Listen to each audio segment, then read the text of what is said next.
And thank you to the Urmila Shishari ma'am for inviting me over here and the college authorities also.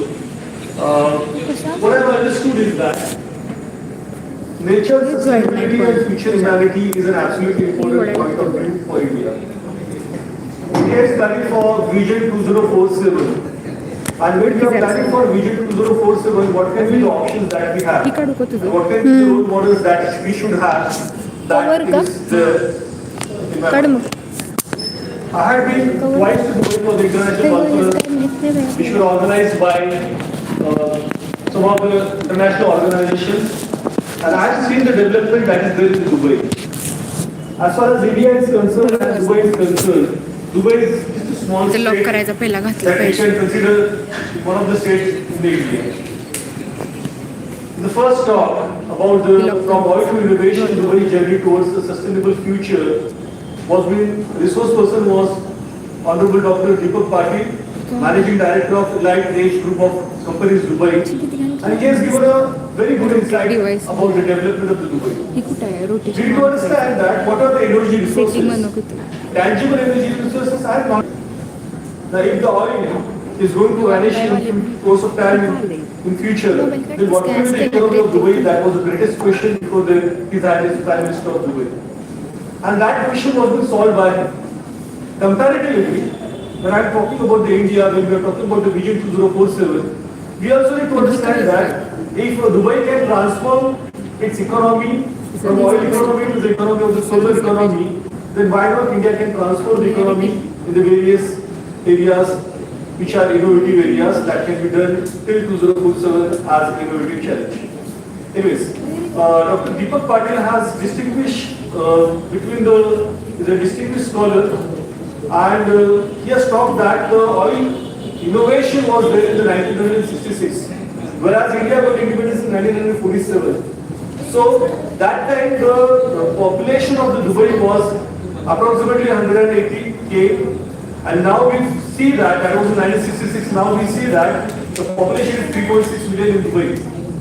So this development of this particular country is because of the overall development that the policymakers have done in the state, in the country. Now comparatively, geographically, if you look at the Dubai and India, 4,000 square meter is Dubai and India is 32 lakh square kilometers. So there is no comparison between India and Dubai that we can say.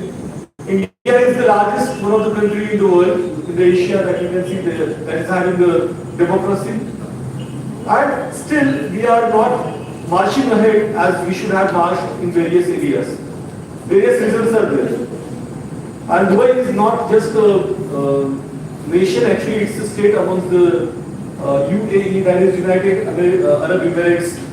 And still we find that there are various adversities that are found. I have been personally twice to Dubai, as I already have told. There is a scarcity of the rainfall. And the water that we use over there is absolutely costly. If you want water, what that we take is 220 rupees in India. That time I went to Dubai, that was around 100 rupees of India.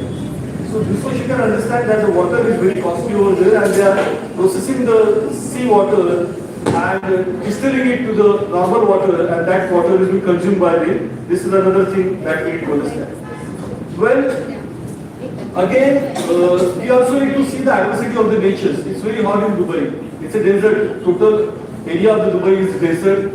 And we find that the tremendous energy is consumed in Dubai. Now, how the issues can be solved? That is the basic thing that we need to understand. See, India is facing load shedding. Whenever we go to any kind of a village, we find that this particular time there is a load shedding, and the peoples in villages do not get the electricity in their houses also, in the villages also. And we haven't worked actually on the tapping the energy resources that we should have tapped. Because India is a country which is 32 lakh square meters. They can tap the energy resources. We have wind energy, we have solar energy, we have water energy. So all these different types of energies can be tapped by India, and in future the sustainability and the dependability on the new energy resources can be developed by India in the course of time. This is what the innovative thoughts that came to my mind while listening to Mr. Deepak Patil's talk. Now is that the energy has been consumed in the matter of the air conditions in Dubai and how they have solved it. So there are energy solar panels. In India also we find that the many people are using solar panels. It's costly technique right now in India, but it has to be made very cheaper. If we make this energy sources like solar panels to be available on every house or every building, I think that the energy consumption of MSCB or the Reliance or Tata will be less, and that will be also cheapest electrical energy that we can get. This is another thing that I'm talking. Actually, I'm just debating right now for ma'am. I just spoke that actually I was supposed to present my paper actually, but now I'm a chairperson of the session. Anyway, just to tell you one or two lines about my next endeavor is that Dr. Babasaheb Ambedkar and water governance in India is the topic on which I have written a book of 365 pages, and it's a scholarly work about the various water resources that are developed in India are just because of the water policy that was developed by him, because in 1940 to 1946 he was a Labour member and he was having 9 different portfolios, and that one portfolio was of the water. So that was the thing, but anyways, I am a chairperson, so I talk on this particular topic right now. That's different. Anyways, here also we need to understand that the Dubai to Mumbai, the underground water tunnel is going to be developed, and this is the important development that we can find. What is happening, I have stayed in Mumbai. If we go by this Rajiv Gandhi bridge from the sea, we think that we have done a lot of things. So, if you find that Atal Bihari Vajpayee bridge, we think that we have done a great thing in the world. No, it's not so. If Dubai is building a tunnel, underwater tunnel, from Dubai to Mumbai, then you can imagine how this small tiny country has developed the technological knowledge, and where do we stand in that particular consideration. Nowhere Dubai can be compared with the economical or the natural resources, the tangible and non-tangible resources of India. But it's a policy that policymakers are giving to the nation that makes the difference. This is my humble submission. Now, when we talk about the Vision 2047 of India, we also need to understand that policy of net zero commitment of 2050 Dubai is absolutely important, about which Mr. Deepak Patil has spoken in his talk. Another important point that he has highlighted about the sustainable urban innovation. Now we find that metro is there, district cooling is there, smart cities are there, and many things about which he has spoken. I'll just talk about one smart city aspect in India. I've written 47 books till date, and 12 or 13 books have been typed in Solapur by the Akshar publication. I've been through Solapur for many years. Solapur is declared as a smart city. I think many of you must be knowing. And still it is declared as a smart city. No changes have been done in that. I do not find any single change as Dubai is giving as a smart city that is happening in the Solapur. Where does this money go? Where does this monetary allocation go is a matter of question that we need to understand. Same streets, same shops has to be removed and the roads has to be cleaned. Various things are solar panels has to be there, infrastructure has to be developed, administrative setup has to be developed. Many things are planned in the smart city, as you all know, but nothing is happening. So this policy making is a different issue, policy implementation is a different issue. So we need to have policy implementation people in India so that India can transform as Dubai is. Now the next point that he has discussed is about the high per capita energy consumption. We need to understand that comparatively to Dubai, India has a low energy per capita consumption, because see that we use electricity very less. Even if you off the AC, then sometimes you off the AC after some time. We just no, so this is our concept. So we are not comparing our India to them, but there is a natural problem over there. That's why they are doing all these particular things. They are using this energy, but they have developed their own technology and they have solved the issues by having their solar panels over there. And this water scarcity issue is also there, but they are distilling the seawater and doing the needful. This is an important point. The largest airports are being developed in Dubai. That is in Dubai South, Dubai South Airport. I had been to Dubai, but that time I thought this was not being developed. Now, His Highness of Dubai Prime Minister has said that use the climate as an opportunity, as not an adversity. So they have developed the technology with the humanity. This is the important point that we need to understand. And India, we need to develop this technology for developing the nation. In the villages, there was no electricity. That was a scenario a few years before. Now there is electricity in all the villages. But there is still load shedding going on in all the villages.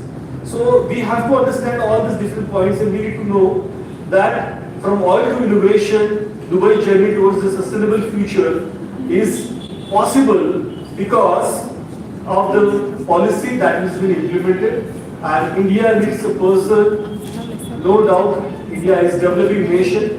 India needs a person who can implement the policy in true sense. Vision can be there. It's a parliamentary democracy, federal form of government, where central government is a different part and state government is a different part. So the combined work can do a lot, and the budgetary allocation in future must be more and more developing the energy resources and giving the cheaper electricity to the farmers and poorers. That is one thing. Just to tell you that the Tennessee Valley River project of America, United States of America, was developed and that generated a lot of electricity. From back in 1942-46, in that particular period, Tennessee, according to the Tennessee Valley project, he has developed this Bhakra Nangal Dam, he has developed this Soul River Dam, he has developed various dams which were multi-river projects. And right now this Nitin Gadkari was trying to link the rivers together and use of the rivers in the particular. For example, in Lapri we do not have the water in the summer area, summertime. So that, and we find that in Konkan a lot of water is being wasted. So this rivers has to be joined together. This was an idea of Dr. Ambedkar which has been implemented by the government, by Nitin Gadkari and many others. Right now it's going on. Water Commission is there. I think this nature, sustainability and the future of humanity depends upon the policy making, and moreover than that, policy implementation by the government. Thankful to the organizations, I'm thankful to Dubila Shisagar ma'am and the organizers of the conference and the sponsor of this particular conference, Shivaji Vidyapith, Kolhapur. Thank you very much for giving me a chance to speak over here. Another presentation was on Dr. Kumari Lakshmi Joshi. She's an assistant professor in Tribhuvan University, Central University Department of Hindi, Kathmandu, Nepal. The topic was Hindi का छायावादी साहित्य और पर्यावरण। इस संदर्भ में उनका वक्तव्य और वक्तव्य जो है वो ज्यादातर हमें सुनाई नहीं दिया क्योंकि कुछ तांत्रिक बाधाएं यहाँ पे थी, लेकिन मुझे ये कहना चाहिए कि मराठी साहित्य हो या हिंदी साहित्य हो, उसमें पर्यावरण का उल्लेख आता ही है। मराठीमध्ये आपल्या विंदा करंदीकरांनी निसर्गाला खूप मोठ्या प्रमाणामध्ये मांडलेला आहे, केशवसुतांनी मांडलेला आहे, त्याच्यावर अनेक लोकांनी मांडलेलं, तसं साहित्यामध्ये देखील याचं मोठ्या प्रमाणामध्ये प्रतिबिंब आलेलं आहे। जसं आता मगाशी म्हणाले की भगवद्गीतेमध्ये देखील काही गोष्टी त्याच्यामध्ये पर्यावरणाच्या संदर्भात आलेल्या आहेत। तर अशा अनेक गोष्टी आहेत। छत्रपती शिवाजी महाराजांनी देखील पर्यावरणाचं संरक्षण करण्याच्या संदर्भात त्यांची भूमिका घेतलेली आहे।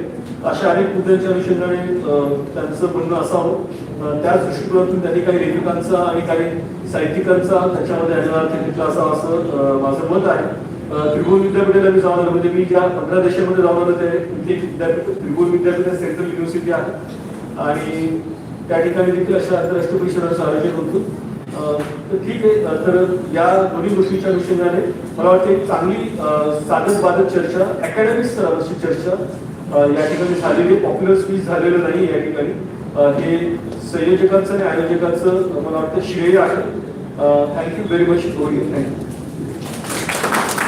Thank you, Dr. Garware, for insightful and intellectually enriching address. I now request Dr. Sandeep Garware, Department of Marathi, Srimati Mathubai Garware Kanya Mahavidyalaya, to propose the vote of thanks. सर्वप्रथम सर्वांना मराठी भाषा गौरव दिनाच्या मनपूर्वक शुभेच्छा देतो। तुमची सर्वांची काय मानसिकता आहे मी जाणतोच आहे। ज्यांनी बरेचसे जण जेवण पण येऊन बसलेले आहेत आता, त्यामुळं वेळ झालेला आहे बराचसा। माझे दोन्ही आपले वक्ते आहेत, डॉक्टर दीपक पाटील सर आणि डॉक्टर संदेश वाघ सर, दोन्ही सरांनी प्रामुख्याने पर्यावरणाच्या अनुषंगानं आणि दुबईमध्ये जे काही पर्यावरणाची स्थितीगती आहे या अनुषंगानं अतिशय मूलभूत स्वरूपाचं भाष्य केलेलं आहे। त्याबद्दल मी दोन्ही सरांचे, म्हणजे दीपक पाटील सरांचे आणि डॉक्टर संदेश वाघ सरांचे, म्हणजे किती मूलभूत स्वरूपाचा अभ्यास करून ही माणसं वक्तव्य करत असतात त्याचा परिचय आपल्याला या ठिकाणी झाला. त्याबद्दल मी दोन्ही सरांचं मनपूर्वक आभार मानतो. आपल्या दुसऱ्या ज्या वक्त्या होत्या कुमारी लक्ष्मी जोशी मॅडम, त्यांच्या तांत्रिक अडचणीमुळे आपल्याला त्यांचा ऐकता आला नाही. खरं तर त्यांनी हिंदी साहित्याच्या अनुषंगानं फार महत्त्वाचं विवेचन करणार होत्या, परंतु आपलं दुर्भाग्य असं की आपल्याला ते ऐकू शकलो नाही आपण. यानंतर एक फक्त सूचना तुम्हाला सांगायची की आपण यानंतर 15 मिनिटाचा फक्त ब्रेक घेत आहोत. 15 मिनिटाच्या ब्रेक नंतर ना लगेच, म्हणजे बऱ्यापैकी तुमच्यापैकी जेवून आलेले आहेत त्यामुळे आपण 15 मिनिटाचाच ब्रेक घेत आहोत. 15 मिनिटाच्या ब्रेक नंतर लगेच आपण 4थं सेशन या ठिकाणी सुरू करणार आहोत. आणि 4थं सेशन झाल्यानंतर डिपार्टमेंट वाईज आपलं पेपर प्रेझेंटेशन त्या आपल्या रूममध्ये होणार आहे. त्यानंतर 4:45च्या दरम्यान आता धारवाड विद्यापीठाचे कुलगुरू जे आहेत ते आलेले आहेत आणि त्यामुळे लगेचच आपण समारोपाचं सेशन पण घेणार आहोत. त्यामुळं 15 मिनिटाचा सेशन आपण घेऊया, 15 ब्रेक घेऊया आणि ब्रेक नंतर लगेचच आपण या ठिकाणी येऊया. तुमच्यापैकी ज्यांचं जेवण झालं असेल तरी इथं बसलं तरी सुद्धा चालू शकेल. ज्यांचं जेवण झालं नाही तरी फक्त आपण जेवणासाठी जाऊया. धन्यवाद सगळ्यांचे.